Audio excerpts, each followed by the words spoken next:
Hi,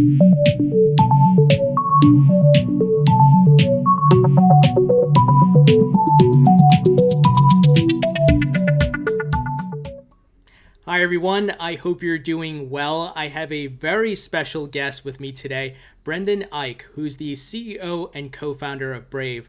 Brendan, it's a pleasure to be chatting with you today. It's my pleasure to be here. Thanks. Brendan, I'm a big fan of your work. Using the Brave browser, earning basic attention tokens, use Mozilla Firefox, and I mentioned before we started recording, as an SEO, I'm dealing with JavaScript on a daily basis. But let's start with your background. Where did you grow up, and where are you from? Where did you go to school? So I was born in Pittsburgh in 1961. So I was a sort of Cold War kid. I think that makes me a boomer, but I deny it. I think I was late bloomer, so I identify as Gen X. I stayed up to watch the moon landing. I was interested in math and physics, things like that, and wanted to see humanity reach for the stars. But like everyone else in Silicon Valley, after we migrated as a family, when I was 10, I think, to Maryland near DC, Gaithersburg, Maryland, and then when I was 15 to Palo Alto, California, I got pulled into the Silicon Valley world. And it was hard not to, right? It was a different world then because you had the Homebrew Computing Club doing, the Apple and Apple II. Eventually, you had, at the same time as the Apple One, you had sort of wire wrap, backplane-based homebrew computers, S100 bus computers. Yeah. And I was very interested in that, even though I didn't really spend a lot of time on it at first because I was doing a heavy math science load in undergraduate studies. I went to grad school at the University of Illinois at Urbana-Champaign. And at that point, network workstations were taking off. It was very clear the sort of evolution of computing was going from not only the mainframe to the mini to the workstation, but the PC had launched. And though it was pretty weak at first and IBM gave the software game away to Microsoft, it was clear there was going to be continual miniaturization. So I joined Silicon Graphics out of grad school. And that was in 1985 before the IPO'd. It was just a great time because the Valley was fairly full of companies doing their own hardware and software together. So you got to do systems programming, which I was specializing in already. I had some programming language theory, compiler construction interests, as well as networking and systems programming. And SGI was a great place for that. Sun was going. There were a bunch of companies that had taken licenses from Stanford for the Sun One architecture, the Stanford University Network. That's what Sun stood for originally. But Sun was going, SGI was going, and SGI had also started at Stanford with Jim Clark and his team of grad students when he was a professor building VLSI chips for graphics, what became the GPU. And it was board level with custom VLSI. They just read the Carver-Mead book and they figured out how to do it and what kind of computing they needed for, I think triangles or quads that I'm not sure what they were doing, just lots of parallel math. And SGI was just a great place in the time because you could do this sort of systems end-to-end engineering. You could do real systems research on problems that didn't have a commodity hardware basis, so you could make trade-offs differently in the software. You didn't have to do everything in software on top, on layers of software as we do now. And even though things were slower, you could get really great latency. You could do 30 frames a second or more. You could do flight simulators. You made every byte count more, I think, even then. And you certainly did on the small machines, the PCs of the era.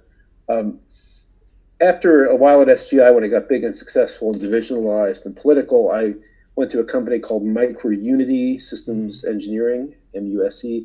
People won't know of it, but it became a patent zombie after being touted briefly by George Gilder in Forbes as the new company that was going to sweep Microsoft and others away. It actually took investment from Microsoft. Wow. And from a set-top box interested party, which was the TCI cable company, John Malone, which I think sold eventually to Time Warner, AT&T now. And we were building a programmable set-top box in the second iteration. The first iteration was a Cray killer on a chip, very large chip, 5 centimeters square, 500 watts dissipated power. so quite hot. It needed a water cooler. But I Wow. got to do even more systems sort of research there because everything was open to new trade-offs across not only the sort of board level or high-level hardware, but instruction set architecture and analog and digital circuits. So MicroUnity was like more grad school in some ways, and it never led to a working product. And after I left, they became a patent zombie. I think they're kind of done now. And they sued everybody in Qualcomm and IBM and others because they patented very presciently sort of parallel computing, superscalar computing, multi-core computing, doing DSP on fairly general processors, but with new instructions for short vector operations. And so I think whether you like it or not, the patent law should not apply to ideas, but to inventions. But they did well off that patent zombie endgame. And I learned a lot, and I went to Netscape in 1995. So I was 3 years at MicroUnity from 92 to 95. When I got to Netscape, I could have gone a year earlier, but I, like an idiot, passed up my friend's offers because Netscape was founded by Silicon Graphics alumni along with people who did Mosaic at NCSA, Mark Andreessen and the Mosaic team, plus Lou Montulli from Kansas University who did Lynx, LYNX, the text browser. And I didn't go in the beginning, so I went a year late, and the bait they used was come and do Scheme in the browser. Scheme is the Lisp-like language from Guy Steele and Jerry Sussman, very beautiful language, very influential in programming language research and still used fairly widely, though in industry it's always used in a fragmented way. It hasn't really become a big name. But Scheme was influential, and the temptation to get me to Netscape at year 2 was come and do Scheme in the browser. By the time I got there, they'd started doing a deal with Sun on Oak, which was renamed Java at the time. Right. And so they said, maybe it's not going to be Scheme. Mark Andreessen said we should have a language that's written right there in the HTML that everybody can read and write. It doesn't require a computer science degree. You don't have to learn about how to write types or declare them or write a package and a class with a main method in it, things like that, which Java required. And Mark was right, and Bill Joy of Sun got this too. So between Mark and Bill Joy and myself, Bill was really just making sure we got the air cover at Sun. We did JavaScript. It was originally called Mocha. I did all the programming. Mark was like the idea guy and executive sponsor. And it was a success in spite of itself because it was underinvested. It was just me, a little help on porting the Java date class into C code from Ken Smith of Netscape, which we took verbatim. We just transliterated the code, transported the code from Java to C, and it had all these crazy bugs. I think this was Gosling's code, James Gosling.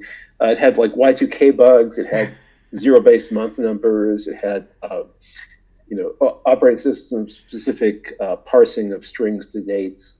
Lots of quirks, but JavaScript had quirks too, which I added in a hurry. Some of which I added after the 10-day sprint. Based on early adopter feedback inside Netscape, which I should have ignored.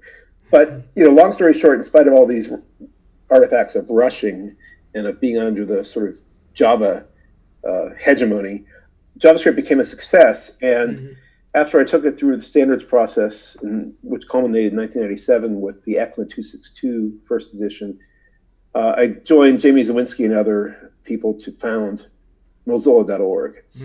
And that was obviously kind of a life pod, escaping from the Star Destroyer that had captured the rebel blockade runner. And we were lucky they didn't shoot us down. They said no life signs, was just droids. We managed to get Mozilla out in time to avoid Netscape sort of going away. Netscape sold to AOL, which was a decent exit for a lot of people, but it wasn't clear what would happen to Mozilla. And over time, because AOL didn't crush Mozilla and they or interfere with us really, we built an open source project, and this required perseverance. It required greater funding than you could get from a venture capital investor or some such. And it was just luck that AOL kind of ignored us for a while until somebody trying to make his second comeback as a VP tried killing us to achieve his comeback.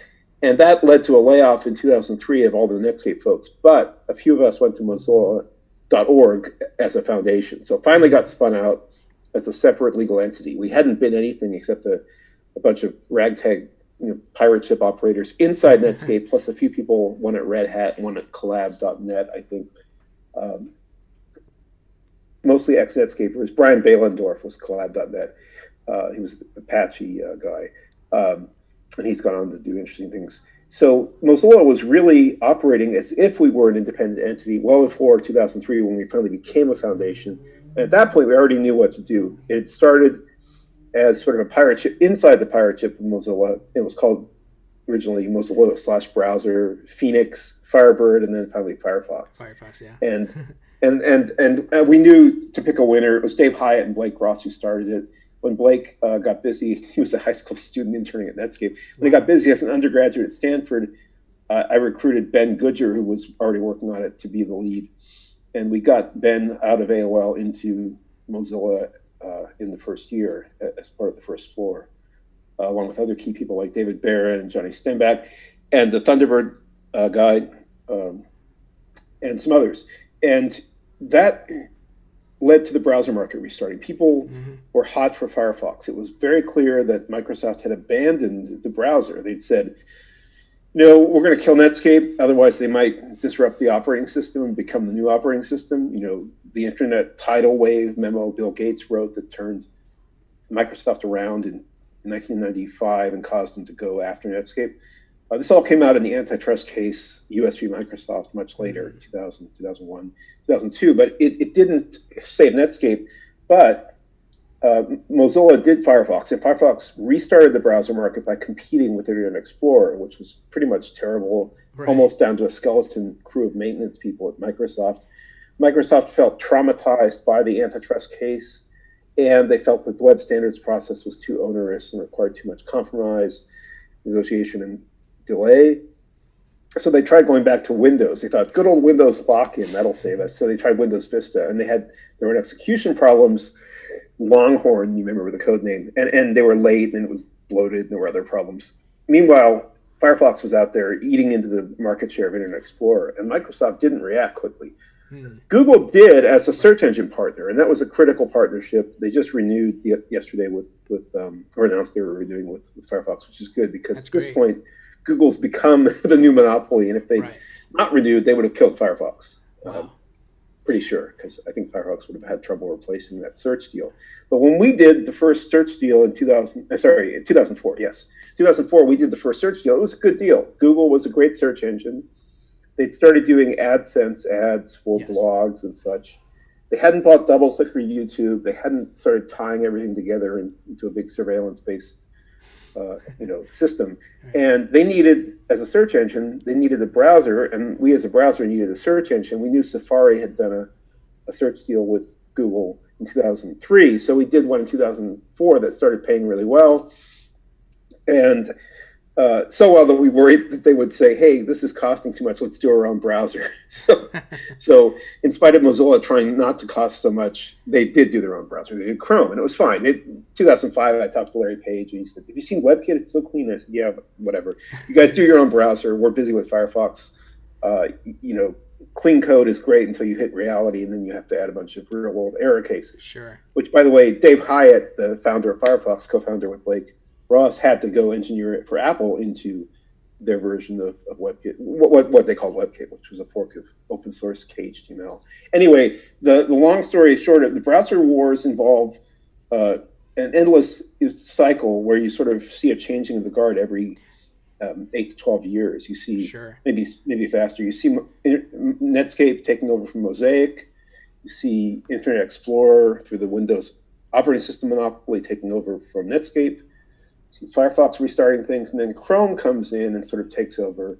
Doesn't quite reach the market share that IE had, I think 95% in 2004, if you believe Wikipedia, which shows a monopoly in effect, which is the Windows operating system monopoly at the time.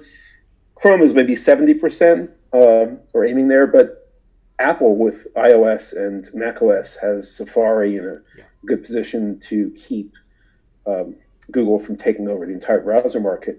And Brave is in there now. So I started Brave in 2015 because I saw not only this changing of the guard effect, meaning browsers are kind of an immortal app category, but they tend to get captured over time by big network superpowers that have business interests that can conflict with users' interests.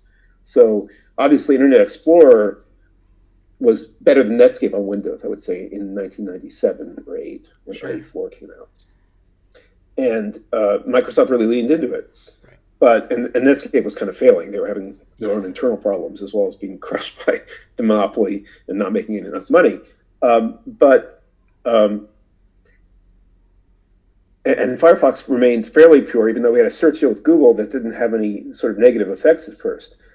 But Google with Chrome, once they had gone from being a great search engine to buying DoubleClick, the ad, display ad, and video and so on, ad business for publishers, and buying YouTube and doing Android with the App Store, the Google Play Store, they tied everything together over time, culminating in 2016 when Google's privacy policy said, hey, guess what? Your data all belongs to us, and we use it across all our platforms, and if you don't like that, you can opt out here. And even had things about Chrome. If you log into Chrome, we track your navigation for web targeting. Right. In 2018, they said, gosh darn it, people aren't logging into Chrome, which is a separate gesture. You have to click on the upper right of Chrome to log into the browser. If you log into any Google service using a Google account ID, then we're going to track you across all of Chrome. And still people don't know about this, but this shows that you get these sort of divergences between the browser owner, which has a business, public stock to uphold the share price of, to be a fiduciary of public shareholders, right, and the users. The users don't need to optimize the share price or compete with Facebook on some, share price or ego or market cap or recruiting top engineers playing ground. The users want a great browser that doesn't sort of betray them by tracking them or foisting ads on them or doing things wrong. And you can say there are honest mistakes here. Every browser makes them, but over time, the business interest conflicts rise to the top, and it's not just mistakes. It's an intentional plan, which I understand. Google has to compete with not just Bing or other search engines. They have to compete on emerging areas in new or adjacent markets where search isn't relevant, like Android, to compete with iOS. Mm-hmm. And this is the problem Microsoft had. Microsoft in antitrust court lost because they were using market power they achieved. Let's say it was on merit. It was kind of IBM giving them the keys to the kingdom on the PC back when I was in grad school, right, in the early 80s or early mid-80s. But they'd achieved Windows operating system monopoly. And you can get a monopoly in a market. It happens. It's not illegal per se. Just like in nature, you can have some apex predators sort of rise to the top. But if you start then taking over adjacent markets with strong arm tactics by tying your new product in that market to your existing product in the mature market and cutting out other competitors, then you get in trouble in the US and in Europe and other places.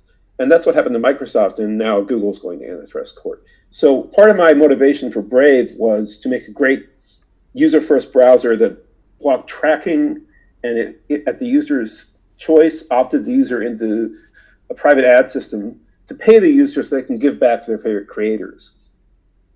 And this is a large part of Brave's motivation, right? If we don't have happy users, enough of whom participate, we don't make enough money, so we die. I wanted to see if this model could work because unlike Mozilla, where there's this sort of aura of being a nonprofit and people assume a nonprofit can just run on magic grants forever, we had real dependency when I was there, and they still do now, on the Google search deal for their revenue. And that, again, creates sort of a conflict. Yeah. You don't want to be bad to your users, and Google's still a pretty good search engine, but if Google needs something, you're probably going to have to think about allowing it, or else you might lose the search deal. So I wanted to see if Brave could run a user-first independent browser that puts the user first in line for the revenue if they participate in the private ad system, does no tracking or remote targeting, doesn't do any data collection of user data on the server, does it all on the client. And since I've worked on browsers so long, I realized you can do a lot on the client. You can't do kind of aggregate studies, easy regression studies of, a big corpus of user data. that's too easy on the server side, which is why you get all these tracking entities trying to track you. And Google and Facebook do it. But a lot can be done in the client, and it's almost like a dual approach in computer science. You just kind of turn the system on its head, and you make different trade-offs in the protocol.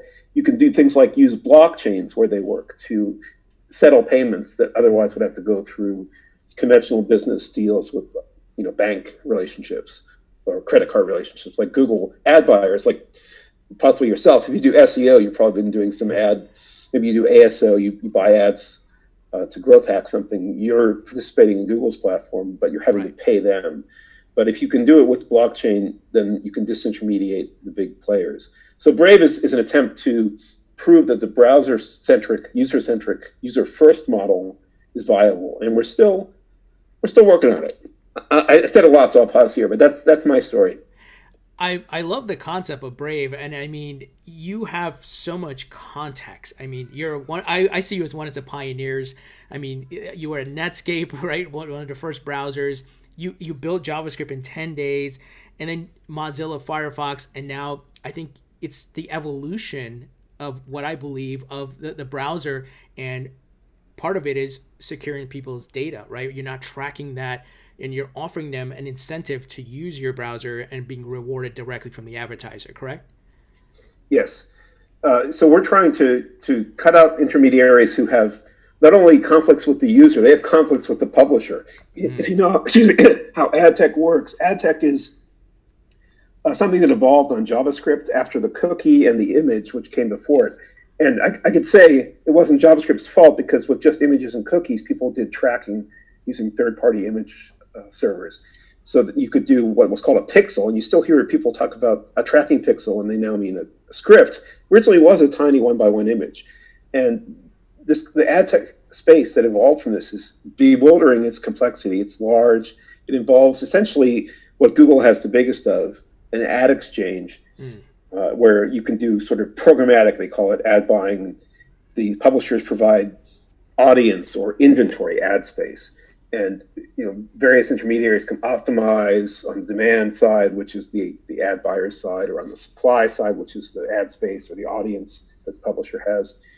But just talking about it, if you're experienced with such systems that have a lot of counterparties, you realize there's huge risk. You get a chain of payments where everybody's taking a fee off the gross, and that means that there's very little left at the end of the chain.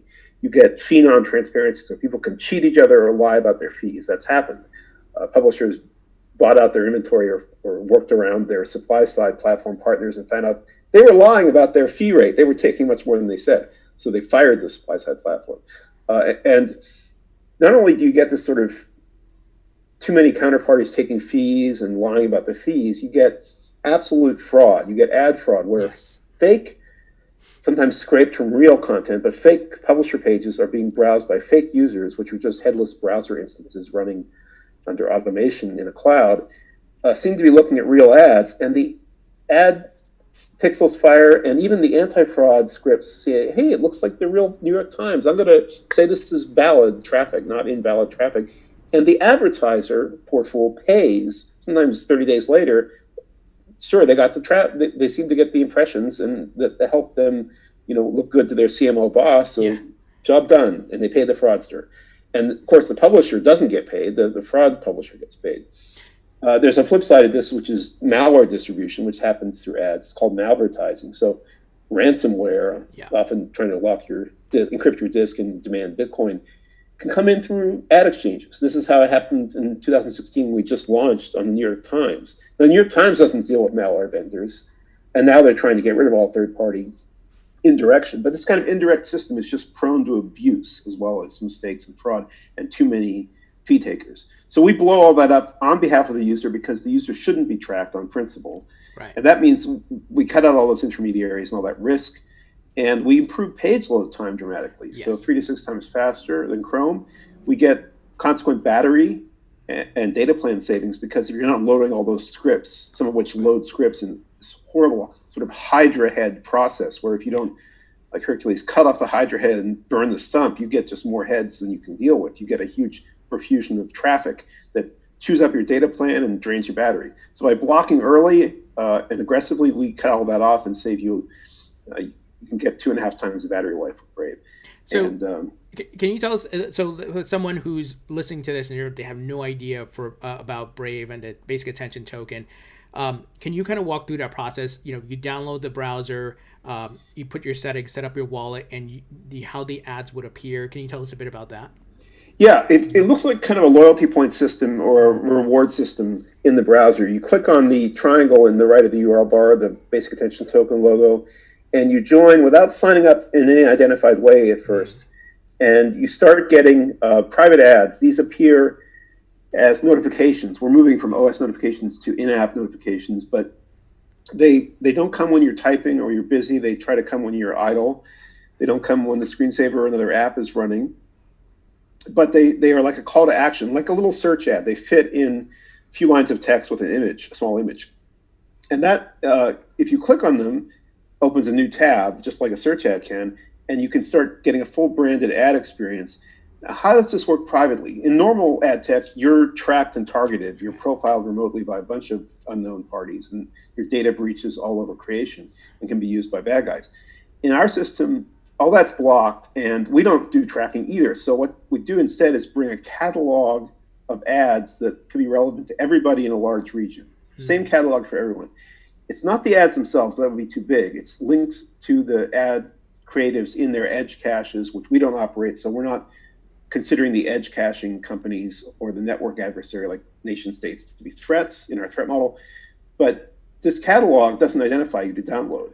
And it slowly updates because ads come in, daily, and they expire daily or weekly. So it doesn't change that often. It's sort of like browsers already download for what's called a safe browsing feature, like Google Safe Browsing, an anti-phishing or anti-malware list.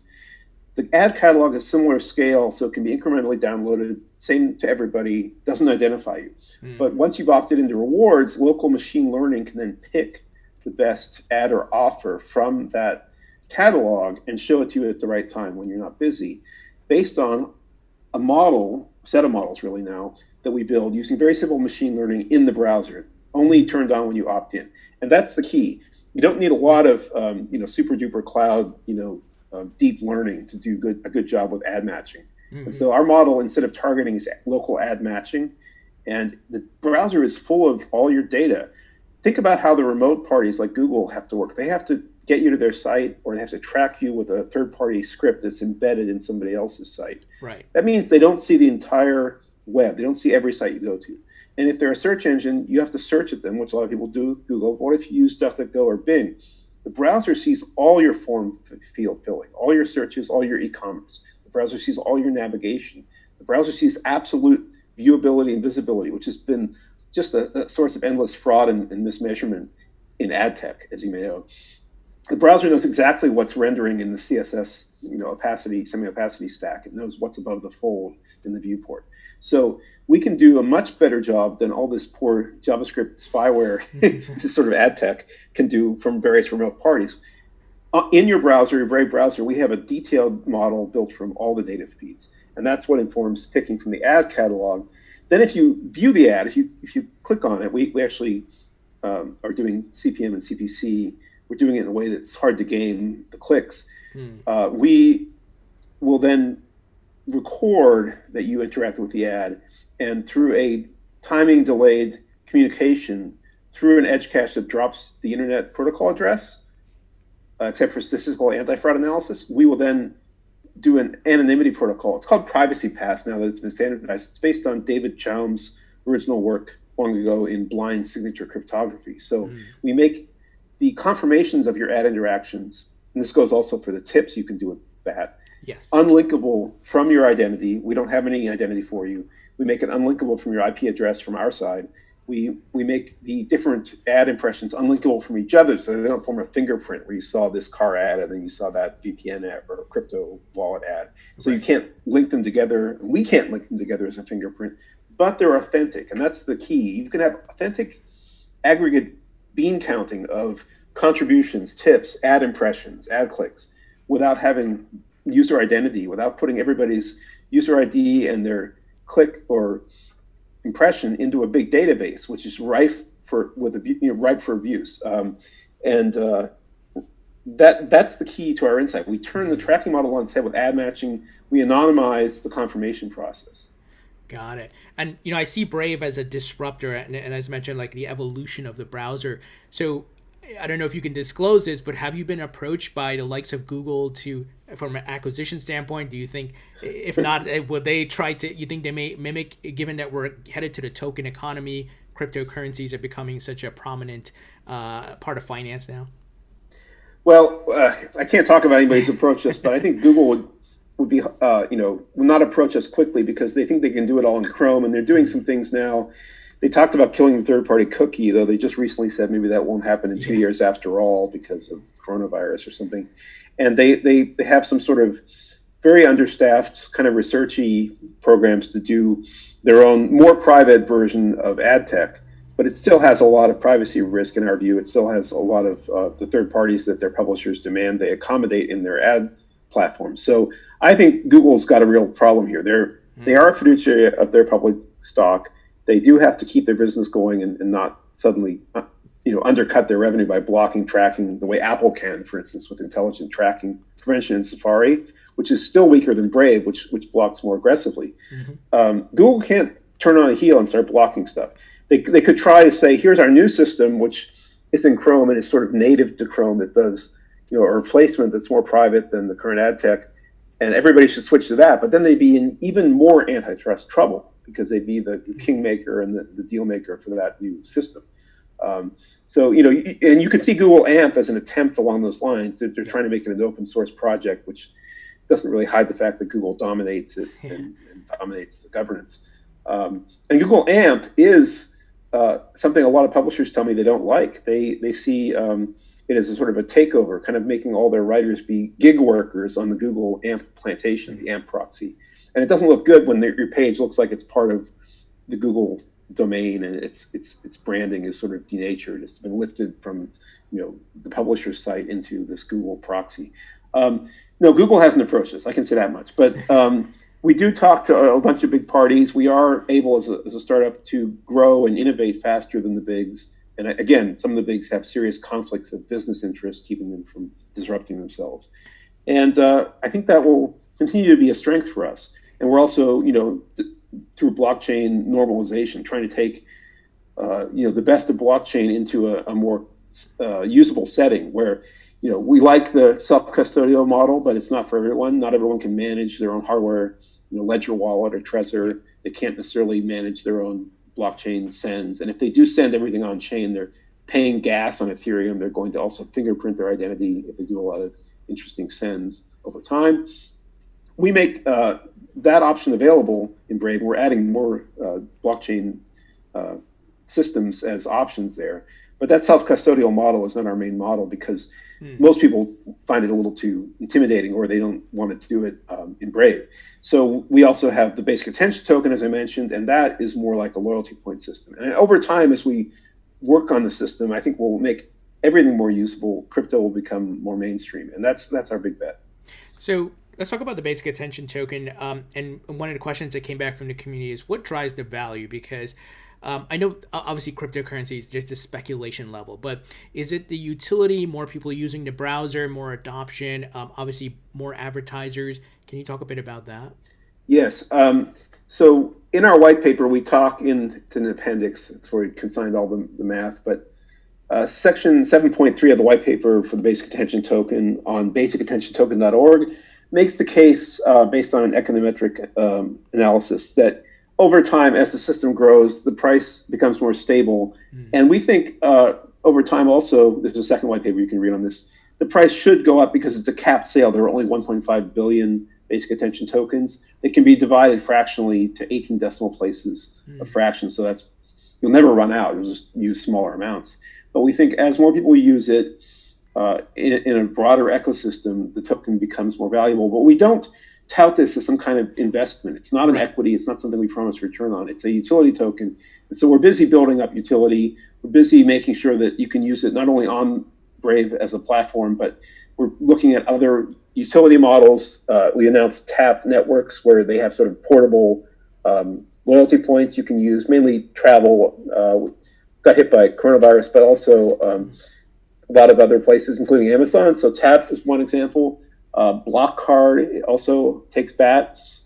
And there are more coming I don't want to pre-announce that we're working to announce like that, where you can just find a better deal than with your, I used to have this problem with United Airlines. You'd have these points that would expire until Congress passed a law saying they don't expire, and you would not be able to use them except on flights or on a catalog item that United sent you a catalog for, which wasn't necessarily compelling. We want a portable, fungible utility token world, and we're working with partners who make that possible.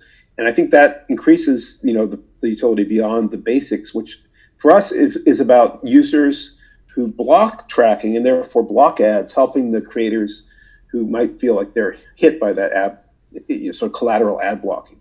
And those creators heavily cluster on YouTube, though we have a lot of great websites like Washington Post and The Guardian and Vice and Quartz all signed up with us. They did it without coming to us for any kind of bespoke deal. There's just a self-serve process. If you're running a website, it's like getting a domain certificate from Let's Encrypt, where you can just verify an email with us that you own the email address, and then verify that you own the website with a challenge response protocol based on the ACME IETF standard that Let's Encrypt uses for domain certificate issuance. So that was easy. And then we added YouTube, Twitch, Reddit, Twitter, Vimeo, GitHub, because they're all OAuth variants. So if the user's logged into their YouTube account and they want to verify that they own their channels, they just give us the encrypted token, authentication token, and we side check it with YouTube, and we say, okay, you do own this, and now we know. And that has allowed us to support a lot of YouTube creators. So if you look at bat.watch, which is a volunteer site created from our analytics endpoint, you can see a huge number. It's over 800,000 creators have signed up with us lifetime. That's awesome. Now, some of them may have gone, some of them may not be active, but a lot of them are. And a lot of them are bringing their fans on board because we run an affiliate program where if they refer new users who stick around 30 or more days, we will reward them with a certain tiered fee for referrals, and we pay in BAT. Yeah, I have my channel monetized with via the being able to get basic attention tokens as well as my website.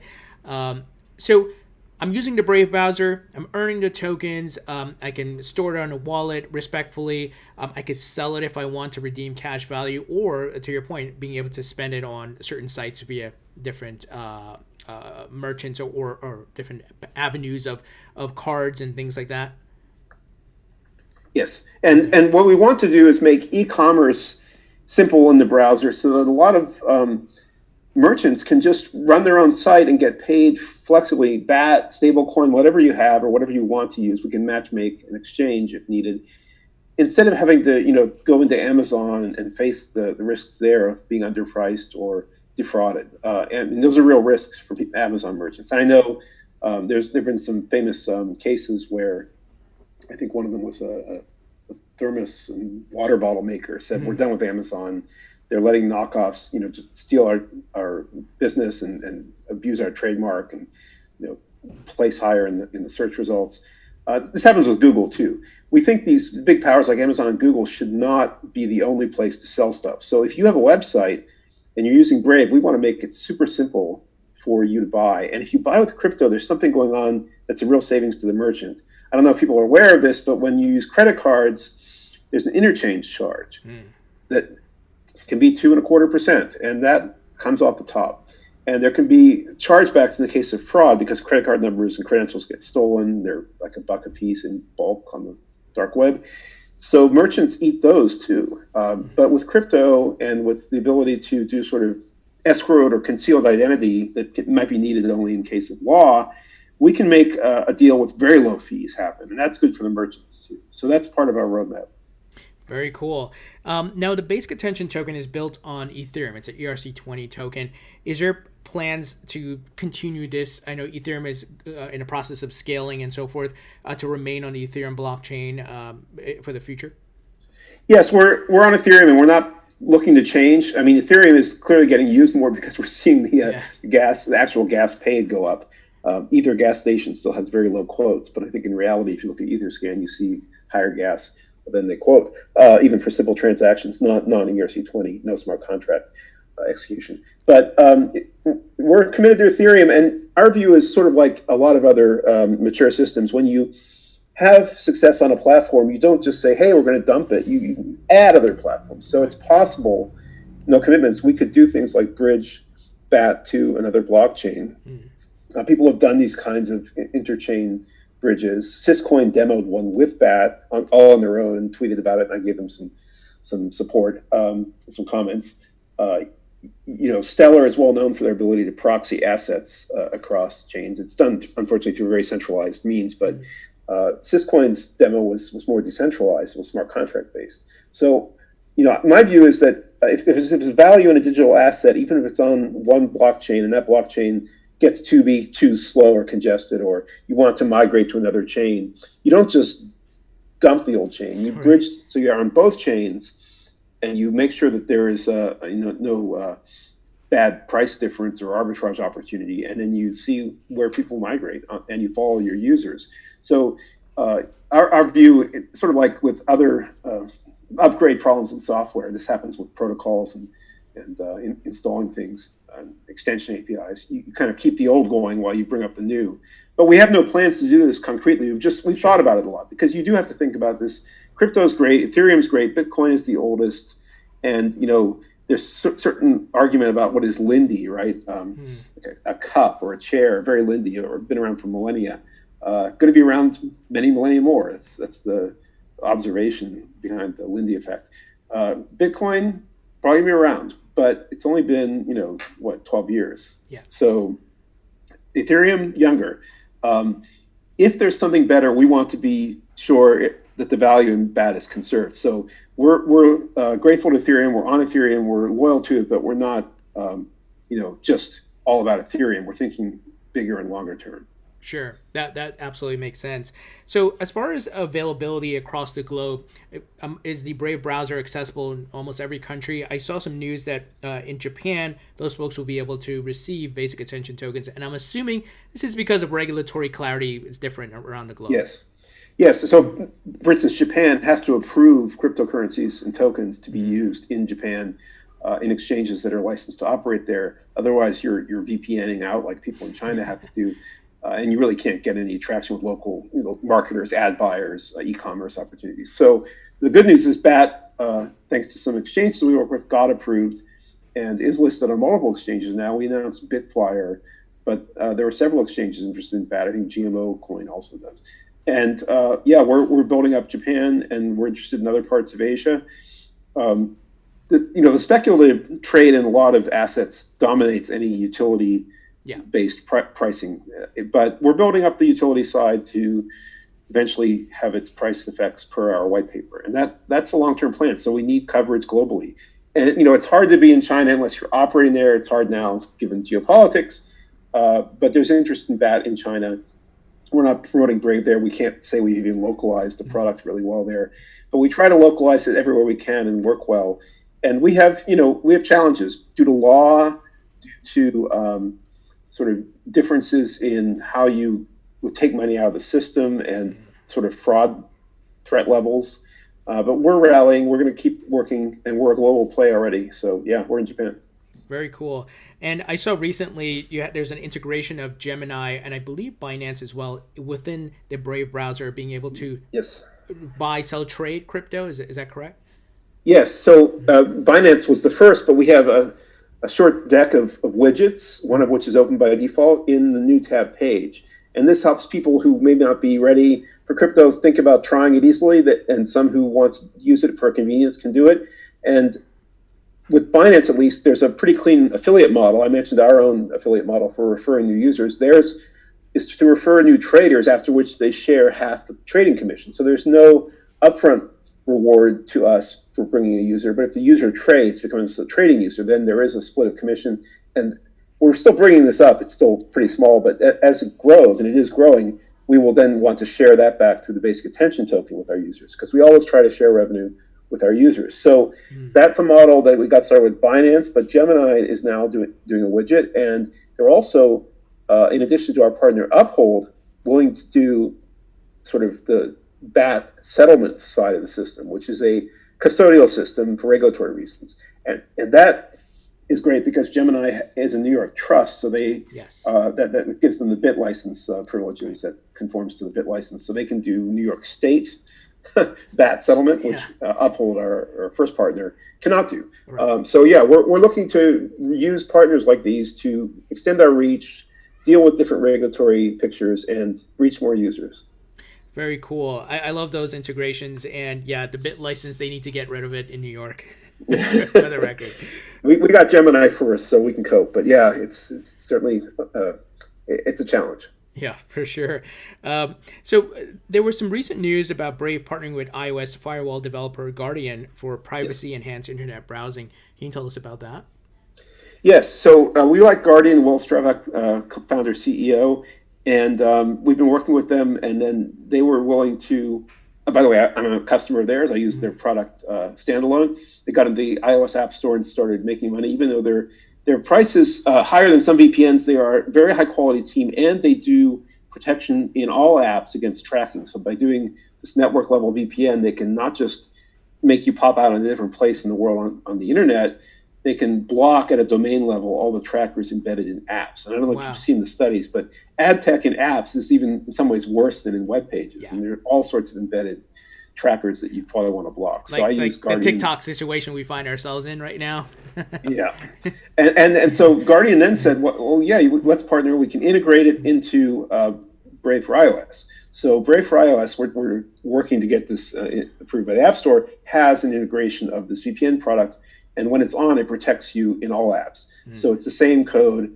And we like the Guardian team. And we're committed with them to working to bring this to other OSs. Android and the desktop OSs, Windows, Mac OS, and Linux are all sort of more similar because Android is Linux-based, let's face it. Yeah. So we think this Guardian play will go across all OSs soon. And that's the bundled VPN on iOS. And that's another great partnership example I wanted to cite because we don't have to do it all ourselves, but I think the Brave brand has strength, and we're thinking about how to, bring people a more seamless experience that protects privacy and puts the user first. And so that's one of the reasons I think we bundled Guardian in the Brave for iOS product instead of making it be a separate app. That's great news, and I love that your focus continues to be around privacy because I think that's a big pain point for many folks, as we talked about in the tracking and what's happening right now. Now there is a question from the community that came in. Is Brave looking to add cloud storage services and maybe email like at brave.com? I don't know if that's something. It's a great question, and it's come up before, and I think my co-founder and I would like to do it. We are trying to stay focused. We have this user first, privacy by default business model that we need to prove. And so we can't just assume that there's an infinite supply of funding. But as we get more funding, as we bring up the revenue, I think that's all possible. And I just want to share that I'm interested in that. I think brand-wise, Brave goes across the entire space. Cloud storage is interesting, but requires real investment. I think email is more mature and a known thing. And doing a real private email system with encryption at rest as well as in transit is key. Interesting. Okay. I'll have to keep checking back with you on that one. You will. Let's switch gears a bit here, talking more about the crypto market, because I want to get your thoughts, BAT being a participant, the basic attention being a participant in the crypto market. What are your thoughts on the future of Bitcoin and the crypto market as well? Where do you see the market in 5 years or so? Yeah, I think crypto is still strong. You saw this in March when the equity markets dumped and somebody had a margin call, so they started selling a huge amount of Bitcoin on BitMEX, and that crashed crypto. The crypto rallied back and is more robust than the public equity markets, in my view. The bond market's not looking great in many areas, and the central banks are pumping and trying to support them in a way that looks extremely fragile and risky. But crypto is here to stay. I see not only some governments getting behind it, and I see general improvement over time in how governments view it, with the U.S. still kind of being slow there, but also a lot of private wealth, family offices and so on. Big banks, right? Jamie Dimon at JP Morgan said Bitcoin's a scam, and then a few years later, suddenly he's like, quorum-based JPM coin, it's great. But glad I thought of that. So I think crypto's here to stay. Bitcoin, like I said, is the lindiest. Bitcoin, when we were using it in our prototype before we did the BAT, was definitely suffering from the block size issues and congestion. It was also hard to buy in small amounts, like our newbie users wanted to do. And you can't really blame the user here. They shouldn't have to become an expert who knows how to optimize and use an optimizing wallet. It'd be great if they could, but not all of them will.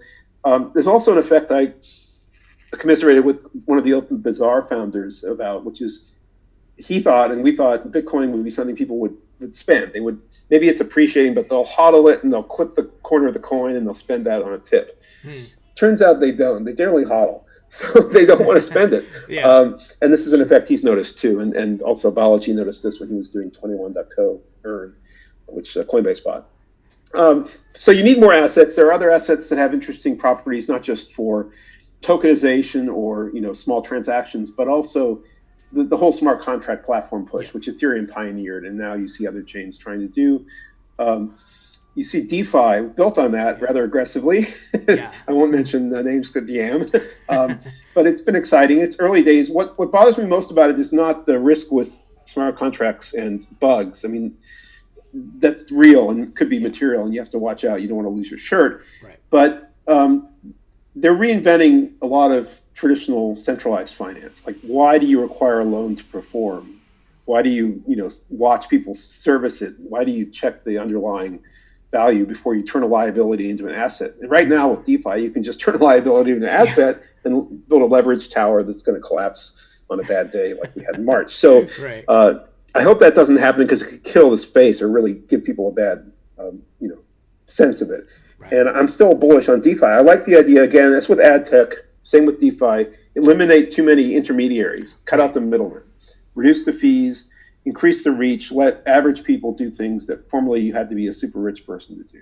And that's kind of the story of, the best of finance, over time. It originally was only something you had to be like a rich Englishman to do. Sure. And then everybody could do it. The flip side was everybody could get into debt beyond their ability to repay, and they could get milked on the fees, usurious lending. But I think crypto is still a positive on that front. Got it. So has Brave as a company engaged with U.S. regulators to get maybe more crypto-friendly regulations? I mean, just recently in July, we got the OCC said banks can custody crypto. So they can custody BAT, right, if they wanted to. So have you guys had any talks? And, what do you think about that recent news as well? Yeah, I'm positive about that. We have not had talks. We're too focused on what we're doing. We have never had any interactions, and we're not really able to go talk to them about doing stuff on spec. I think most of our work has been very prudently within the regulatory frameworks. That's why we have Uphold, for instance, or Gemini now, and Bitflyer in Japan for the custodial settlement part of BAT, where you do have users who don't necessarily buy their own BAT and send it. But we want people who are willing to buy their own stuff to be able to go purely on chain, or maybe through a ZK rollup or a private sidechain or some other technique. We would like to see that happen too, so we're investing there as well. Got it. So given, where you came from on the birth of the internet and the pioneering so many things, and now we're in the blockchain era, layer on top of the internet, where do you see us 5 to 10 years now? And I'm not just crypto, but blockchain and the internet's evolution, given your vast experience. Okay, so I do think, and I have a friend who's working on this now with Onera. It's like owner with an A at the end, onera.io. I do think tokenization will happen to all sorts of asset classes, and it'll take time, but when it starts to tip, it'll go fast, and there'll be just huge value realized, not just for the incumbents, but for newcomers. There'll be more liquidity. A lot of people I know in the Valley a long time have had little pieces of startups, and over time they like to sell them, but there's no way to do it. There's no liquidity pre-IPO. There's no primary or secondary liquidity. I think tokenization, digitization of cap tables, of real estate, of all sorts of assets, collectibles, is inevitable, and it will unleash more liquidity. You have to be careful about leverage, as always. You'll rediscover the reasons why traditional finance does things like cure loans before levering up on them and things like that. You'll learn the hard way some of those hard-fought lessons. And the regulators have to adapt too. But I think in 10 years, we'll see crypto much more mainstream. It'll be there under the hood if you're not explicitly using it through some kind of blockchain app. And I think this will be good for the world, especially, you know, I don't want to say that it was good, but you have, you know, God works in mysterious ways. You have good effects out of the bad things that have happened, and obviously the mortality with coronavirus. You have streets shut down where I live, so people are now eating outdoors, and cars aren't running through, you know, polluting the air and making noise. I'll take that as a small win, right? It's more green, it's better. It's more like in cities in Europe, which did it right from the start. All those big boulevards in Paris, wide enough to march an army down, but people sit outside and eat, if the weather permits. So I think, you know, you'll see all sorts of good effects coming along with all the rough or downside risk of crypto. And I'm still bullish on crypto, and I think it'll just be much more commonplace and widely used. And you know, should you know, put all your money in it? I don't think so, but there was conventional wisdom in the Valley a while ago. I forget who it was. One of the VCs, I think, said put 1%, if you can do it, of your net worth in Bitcoin. Yeah, that makes sense. And you know, you mentioned Andreessen Horowitz earlier, and those guys recognized what was happening in the 90s with the internet, and now they recognize what's happening with blockchain and crypto, and they're here. Yeah. Yep. Andreessen Horowitz, Chris Dixon. Yeah, it's. I still keep in touch with them. Never got them to invest in Brave, but they're a loss. For sure. So a couple more questions and we'll wrap it up. Tell us about Render Token. You're an advisor there. What's happening on that front? Yeah, that's another one of these plays. Jules Orbach, I met a while ago, and he's on a long-term mission to build a holodeck. And he's been working on, you know, high-speed rendering using GPUs aggressively and GPU clouds. And he early on patented this tokenization idea. And I think the time was right after we did the basic attention token sale. He realized, wow, we could do our own ERC20 token, and we could do it in a way that helps lots of people liberate idle GPUs that they have in their home rigs or their small studio rigs, or, you know, anywhere, and not just rely on, at the time when they started, I think it was Amazon and a few others who did Amazon Grid NVIDIA instances, and these were very expensive. And it's working out. It sounds like from the artists I talked to, they're actually getting a better deal through the Render token, accessing a truly decentralized GPU rendering cloud. And, you know, this has interesting problems like we do with ads. You have to worry about fraud. Did someone claim they rendered your keyframes without doing it? So you have to do sampling, you have to do anti-fraud. You have to make sure you buffer payments a little bit so you don't pay the fraudsters for just saying they did it when they didn't. But again, this can be done with a combination of blockchain and endpoint techniques that I think deserve to be put together in a compelling way. That's what Brave does too. That's why the browser matters as well as the blockchain. The browser runs on your device, right. So it's inside your circle of trust, and it can do things that remote scripts can't do. Got it. Are you doing any additional work or working with the folks developing JavaScript, or you're done with that? That's in your past. Well, I am. I'm only doing this very part-time, and I'm relying a lot on a particular colleague on the ECMA standards body that I work with. But some of the old proposals that I've been part of for a long time are coming to fruition, mainly thanks to his good work. So, and that's Daniel Ehrenberg of Igalia. But it's exciting because things that are impossible just take longer, right? Yeah. So by plugging away, we've actually made JavaScript really compelling over time. It's a lot bigger than it was when I created it in 10 days. It needed to be. I made it undersized and easily hacked, which was good for some things, bad for security. Now it's become much more mature, and some people say I don't like the classes, but it's a mature language, and that's how languages get when they age. Sort of like me, they get bigger. So we'll wrap it up with some rapid fire questions. What's your favorite food? Gosh, I like a lot of different food. I like Vietnamese food a lot. Very cool. As far as musician or band, who's your favorite? I'm too old to say bands. I admire the pianist Marta Argerich. She's getting old now, but just amazing velocity, precision, and interpretation. She was really hot in the early mid-'60s in a bunch of international competitions. One of the Argentine superstars like Danny Barenboim. What's your favorite movie? Oh, I have a long list. A friend of mine picked this one, and I realized it was one of my favorites. So I sometimes say Army of Darkness, Evil Dead 2. It's kind of crass, but it's fun. Awesome. Favorite book? So if it's fiction, there are some books people may not have heard of that I like a lot. If it's something people have heard of, I actually do admire the early Thomas Harris Hannibal Lecter books. They're, obviously were made into movies and became infamous, and Harris kind of sold out. But they're very well written. Harris is quite the craftsman. I'll have to check those out. The science fiction author Greg Bear, he's kind of getting too, but you'll find people who are like Pulitzer Prize-winning writers who praise him. Bear's really good.